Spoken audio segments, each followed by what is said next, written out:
Olá galera da internet, meu nome é Anderson Cortez, eu trabalho na Caracos Design e hoje vamos dar continuidade à nossa série de vídeos, que eu ainda não sei o título, sobre assuntos para quem não é designer, dúvidas para quem não é designer. Olha o título legal, dúvidas para quem não é designer, perguntas para quem não é designer, enfim, vai aparecer o título. Hoje o assunto é medidas, então as pessoas têm muita confusão em relação a algumas medidas.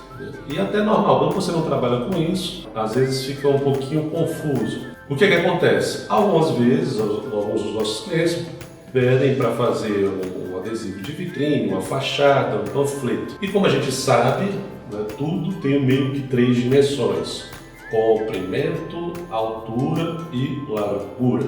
Então, por exemplo, no Photoshop temos a largura e a altura e depois o comprimento. Em algumas outras medidas, a largura parece como o comprimento, mas elas fazem parte do mesmo plano. De toda forma, é importante saber que uma regrinha básica, quando você, cliente, for mandar uma medida, mande sempre primeiro a base, que seria a largura ou o comprimento, e depois a altura. Fazendo isso, a gente vai saber se o arquivo vai ficar na horizontal ou na vertical. Por exemplo, se você pede para o teu designer, faça um panfleto, vamos fingir que esse tamanho aqui é menor, né? Faça um panfleto que o tamanho é 10 por 15, panfletozinho pequenininho, 10 por 15. Se você diz literalmente 10 por 15, para nós que estamos recebendo essa informação, vamos entender que o arquivo vai ficar na vertical, 10 por 15. Então o tamanho maior, nesse caso que vem em segundo, né, você colocou 10 por 15, a gente vai considerar como se ele fosse a altura. Se você diz, não, mas eu quero ele na horizontal, então o tamanho certo seria 15 por 10. Deu para entender? Sempre coloque a medida base em primeiro e depois a altura. Uma fachada, por exemplo, normalmente as fachadas são horizontais. Se você diz assim, eu quero uma fachada de 3 metros por 6, quando você já sabe que a primeira medida que vem é a base, então ela vai ficar na vertical. Por uma questão de lógica, a gente normalmente pergunta, não, mas aí vai ficar na vertical, é isso mesmo? Um outdoor, ele tem 9 metros por 3, certo? E por aí vai. É só lembrar que a primeira medida que você vai mandar vai ser a da base, né? Vai ser ou o comprimento ou a largura, e depois a altura. A altura é a última medida que você manda.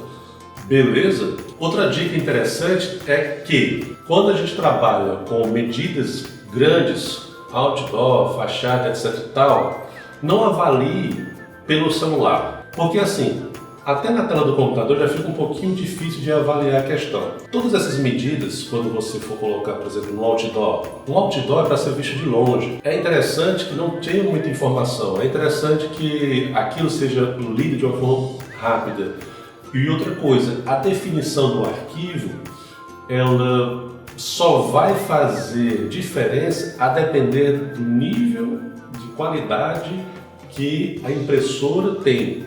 Normalmente essas plotters, elas não têm uma definição de impressão exorbitante. Por quê? Porque elas trabalham com grande escala, certo? Então depende muito do material que vai ser impresso, da tinta que vai ser usada, da temperatura do ambiente, no caso da cidade, e da marca da plotter, que são chamadas plotter, as impressoras gigantes. Já as impressoras pequenas, elas são preparadas para ter uma resolução maior, já que você trabalha com uma escala pequena.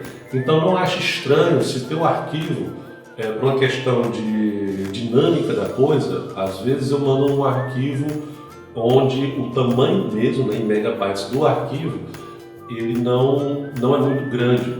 Por quê? Porque se ele for grande demais, nem a plotter vai ter capacidade de ler com agilidade. Alguns de fato leem de boa, mas dependendo do local que você mande, pode dar algum problema. E nem vai fazer muita diferença, já que se você mandar um arquivo em altíssima resolução e a impressora não for compatível com essa mesma resolução, ela só vai imprimir de acordo com a resolução que ela for compatível. Claro que, a depender da situação, às vezes é interessante ter um arquivo de alta resolução. Por exemplo, se eu vou imprimir em um outdoor um olho gigante, esse arquivo do olho gigante, eu preciso ele ter uma excelente qualidade, já que a ideia é que se dê para ver os cílios, a íris, etc e tal, né? Mesmo de longe tem que dá para ver tudo direitinho.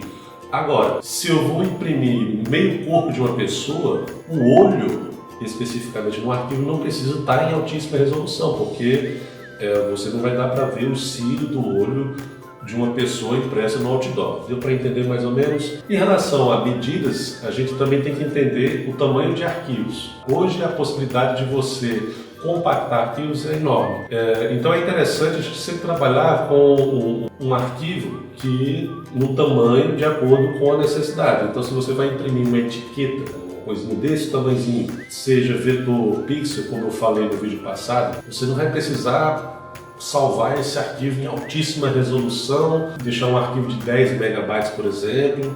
Então, assim, não existe necessidade, é questão de praticidade. Você pode salvar ele num tamanhozinho menor, eu acho até que se salvar ele em uma resolução alta, mesmo assim, pelo tamanho do arquivo, ele não vai ocupar muito espaço. Outra coisa interessante também é que, às vezes, a gente precisa colocar no software o tamanho real da peça. E às vezes, devido ao tamanho ser grande demais, a gente faz uma proporção. Então o que é que acontece? Estou eu lá no meu software fazendo um outdoor, normalmente eu coloco o quê? 48 por 16 centímetros na minha prancheta lá do software, com uma resolução alta. Então 48 por 16 centímetros no meu arquivo é o tamanho da proporção de 9 por 3. Por quê? Se eu colocar o tamanho real de 9 por 3, o arquivo vai ficar gigante. Vai ficar ruim para mandar por e-mail, vai ficar ruim para manusear esse tipo de arquivo, então a gente coloca uma resolução alta, mas com um tamanho pequeno, certo? Já quando alguns arquivos são menores, né, digamos, sei lá, você vai fazer um adesivo de 2 metros por 1, aí às vezes dá para colocar de boa no tamanho original. E o pessoal que vai imprimir, é interessante saber que algumas coisas elas podem ir em vetor e algumas coisas podem ir em pixel. Normalmente quem trabalha com vetor é o pessoal mais de gráfica, de serigrafia, que precisa fazer estampas, separar as cores, etc e tal. Mas quem trabalha com impressões de lona, por exemplo, de plotter, ela imprime tudo de uma vez só, né? Como se fosse uma impressora normal. Ela não precisa ser exatamente em vetor. Então a dica desse vídeo é: tentem analisar não só pela tela do celular, mas de forma que analise pela tela do computador mesmo, do notebook. Normalmente eu não consigo analisar nada pela tela do celular porque é muito pequeno, a não ser que seja um bannerzinho voltado realmente para as mídias de celular. Então se for um banner de Instagram, de redes sociais, enfim, e aí beleza. Agora se você fez uma fachada de alguma coisa, se for só um layout, só para você ter uma ideia, ok. Mas se você quiser ser mais crítico em relação à arte enviada, tenta dar uma olhadinha, uma telazinha maior, né, se possível. Beleza? Você tem alguma dúvida em relação a medidas, sobre tipos de arquivos, sobre tamanhos de arquivo, etc, etc? Deixe aqui nos comentários, deixe aqui as suas sugestões. Você que é profissional, quer acrescentar alguma coisa, deixe aqui também nos comentários. Não se esqueça de dar like, se inscrever no canal, de seguir nossas redes sociais, etc, etc, etc. Deixa de zoar, cachorro! E aí, galera? Até o próximo vídeo com outro ativo.